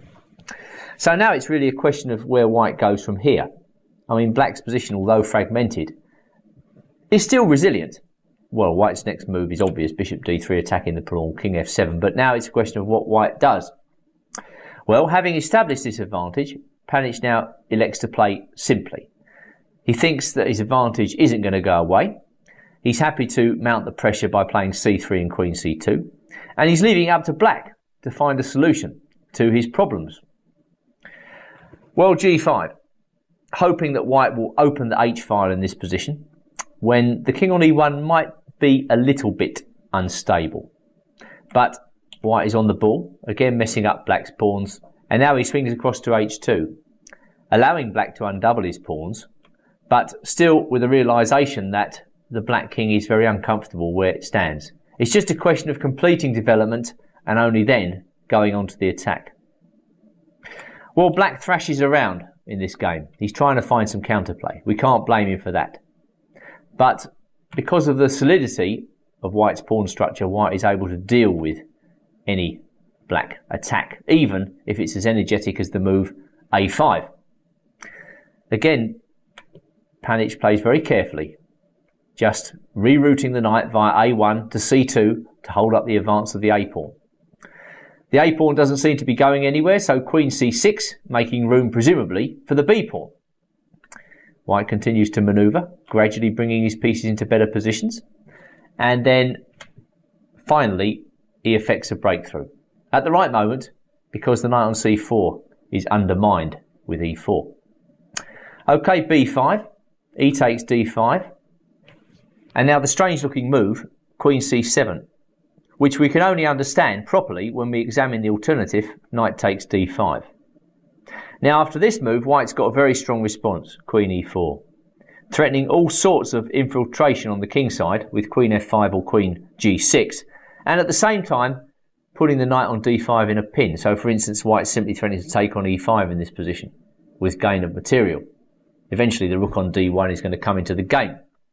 So knight e7 is the only move there, but this leads to very uncomfortable play for black after d takes e5. And in fact, black is probably going to drop a pawn in this position at least. For instance, if he goes knight takes e5, white can simply take on c6. And whether black takes on c6 with the knight, after which bishop b5 happens, or he takes on d3 check, and then takes on c6, well, rook takes d6 also wins material. So going back, that's why queen c7 was played, but it's a rather abject move and certainly no solution to black's problems, because white just hoovers off all the pieces on c4 and then goes knight e3. On top of all black's other difficulties, he's now pawned down and white's threatening to open up the game further by either knight takes c4 or d takes e5. So black plays e4, and now it really does become simple. Rook df1. There are problems with the king on the f-file. Black unpins. Rook hg1 protecting. Rook hf8, and black accompanied this move with resignation. Why does he do that? Well, he sees that after knight takes c4, he's actually going to end up 2 pawns down for nothing. And rather than endure the misery and torment of such a position, he decides to pack it in. And who can blame him?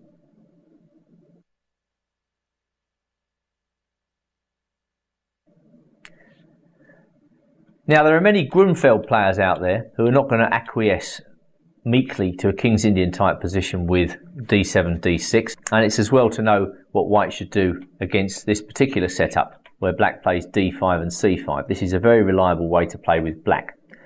Well, the first move that white's got to avoid is h3 in these setups, because actually h3 here I think is more or less irrelevant.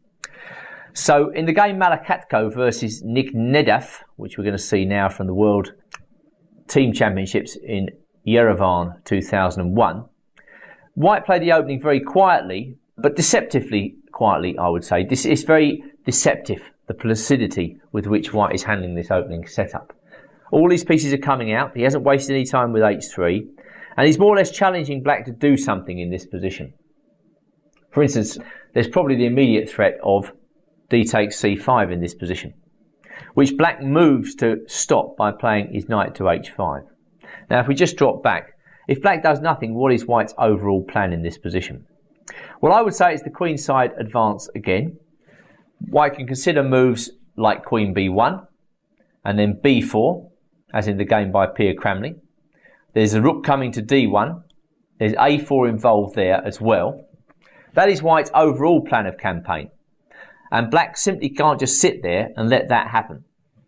So knight h5 is an attempt to disrupt White's plans. Bishop g5. Now we see there was absolutely no point in wasting any time with h3 because the bishop was going to h6.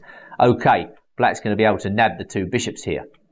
In so doing, he's weakened his kingside.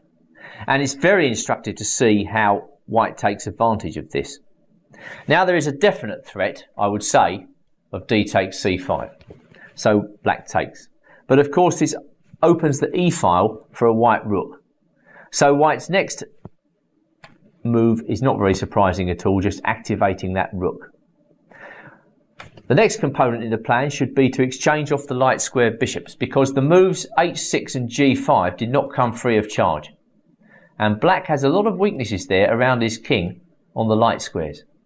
So of course angling to exchange off the light square bishops by White is a very good positional idea.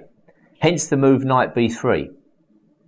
And after b6, stopping that knight from coming to c5, bishop comes to d3. And so little by little, White's position's improving here. It's just important to know that when Black goes h6 and g5, to exchange off light square bishops is a very good positional idea. And this Malikatko achieves. Well, now White's got a grip on the game. It's not much, but it is something.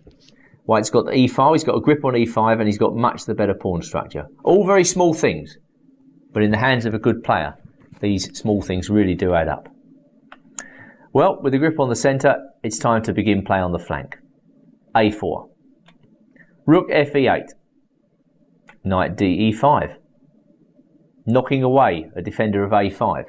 Drawing that knight away from c6, so that one day the move a4, a5 will be useful. And whilst Black makes every attempt to reduce the position towards equality by exchanging all the pieces, he's never able in this game to prove full equality. Because, okay, he's exchanged, but what's left on the board? Well, White's pieces are active. He's in charge of the pawn levers, the pawn breaks. Meanwhile, you struggle because of the weakness of Black's king to find active counterplay. And a6 is a rather miserable move in my view. It's probably necessary because White was going to go a5 anyway. So Black intends to answer a5 with b5 in traditional manner. But that still doesn't change the assessment of the position. And with queen e2, White's continuing to build up. Rook ec8. f4. If Black can't decide where the theatre of action is going to be in this game, then White will decide for him by trying to open up the king side. And now an excellent move by White, pawn up to f5. Major piece positions depend on activity and correct timing of pawn breaks. Here f5 opens up the position at the right moment and enables White to bring his rook into f1. So I think we can see now that White has a very big advantage in this position. Well, Black continues to try to get active and defends himself. It's still not enough. White can probe, and with rook f6, in fact, wins a pawn. Rook takes f7, rook a g8, queen f3. Never as simple as they look, major piece endings, because you've always got to be very, very careful about the activity of the pieces here, which White is very aware of, and through exchanges hopes to take away any Black counterplay. Well, rook d7, queen d3 check, king g7, and queen takes b5. Very accurate play. It's not clear what advice to offer Black here, apart from resignation. 2 pawns down, I mean, you can play for some tricks, hoping that you're going to get a perpetual check in. You know, there might be some hope for Black if White allows queen e1 check and then maybe queen h4 check, some draw like that. But queen d3 is another very accurate move. Malikatko is an incredibly strong player. He can handle any Black counterplay. Of course, queen h4 check will be answered by queen h3. So queen c1, last best desperate throw of the dice. The passed pawn finally begins to advance. And now another very accurate sequence enables White to exchange the queens by force. Note that the f4 square is mined due to queen takes h6 check, but in fact queen g6 check finally forces the black king onto an unfavourable square. He can't go to f4, and if he goes to h4, g3 is checkmate. So the Grunfeld setup with d5 is very common. I hope I've shown a good way to proceed, a solid way to proceed. You can't hope for too much against what is an inherently sound response by black. But you can hope for the usual nagging small edge that the London system often provides.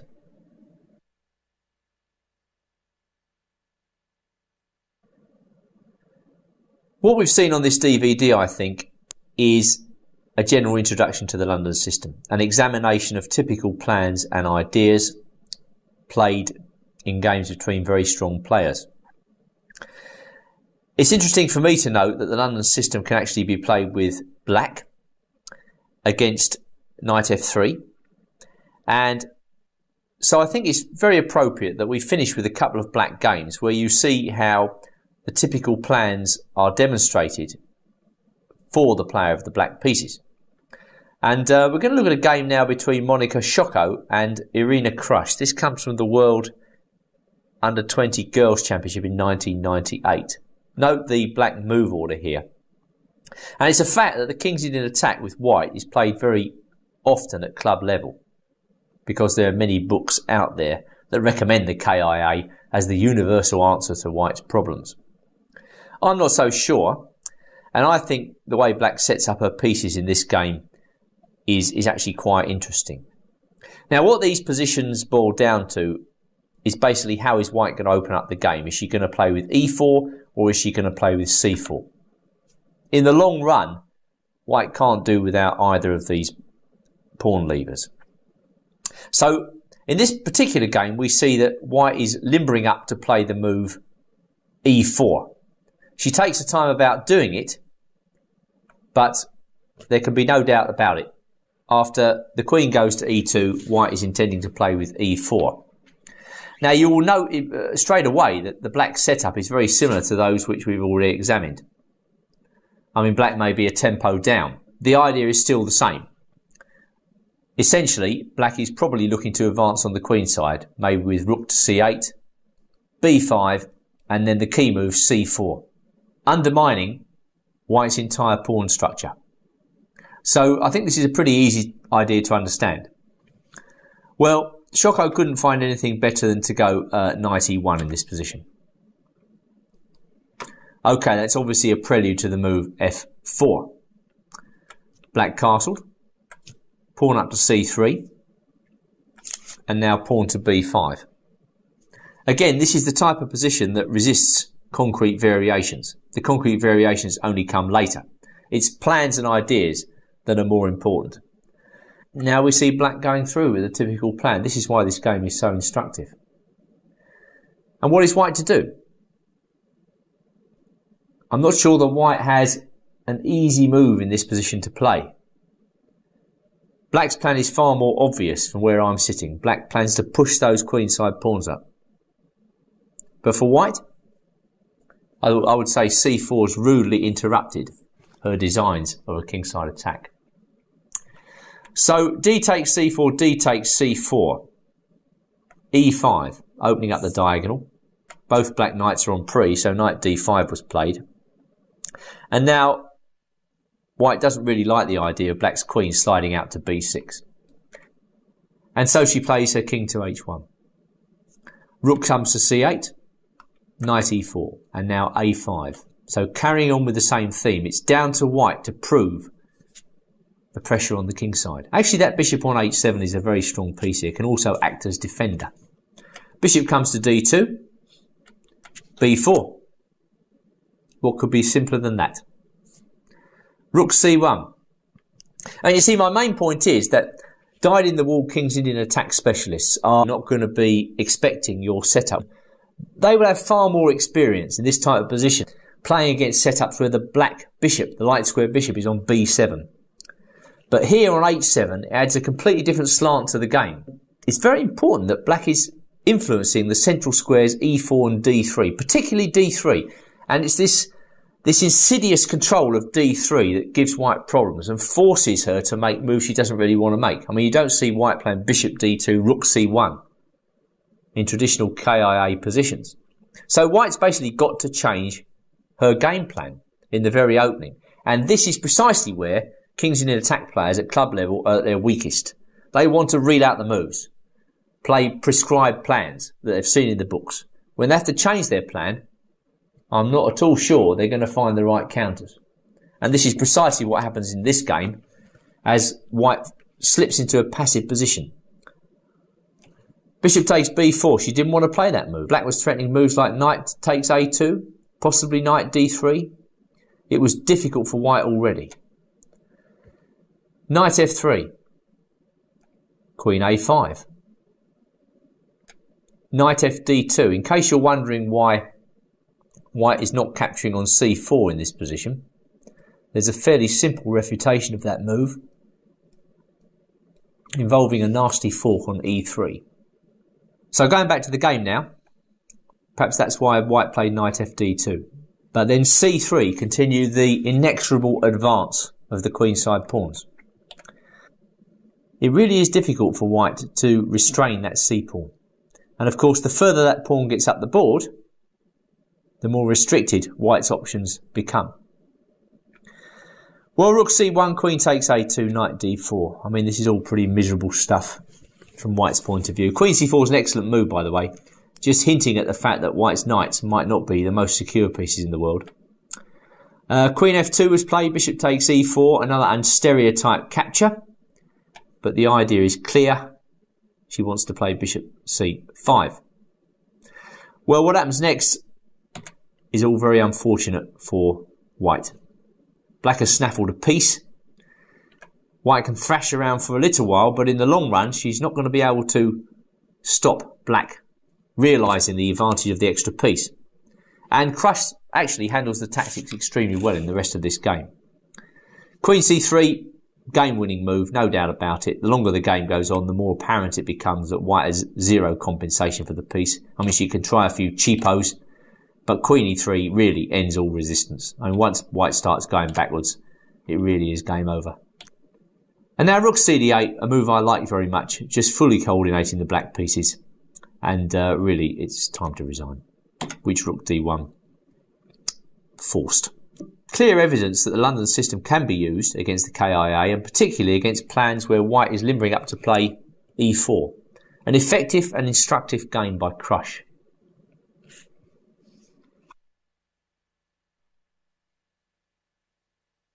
The final game of this DVD shows that it's possible to play the London system against the Reti opening as well. In fact, I think it's known as the Lasker system if we play it with the black pieces.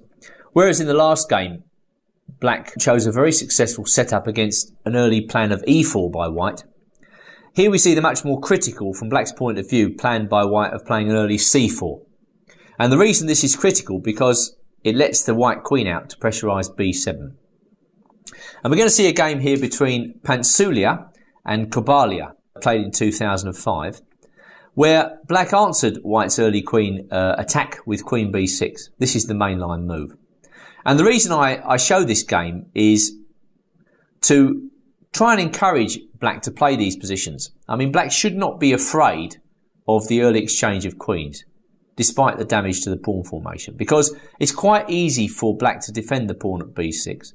In return for those pawns, black's got free development and a nice safe king position. At the same time, black can look forward to putting pressure on the white queen side. Black can successfully resist all of white's early attacking attempts. You'll see white setting out his stall, black repelling all advances. I mean, I think f4 by white is a unstereotyped move, but the point is, of course, to try and secure the position of the knight on d4.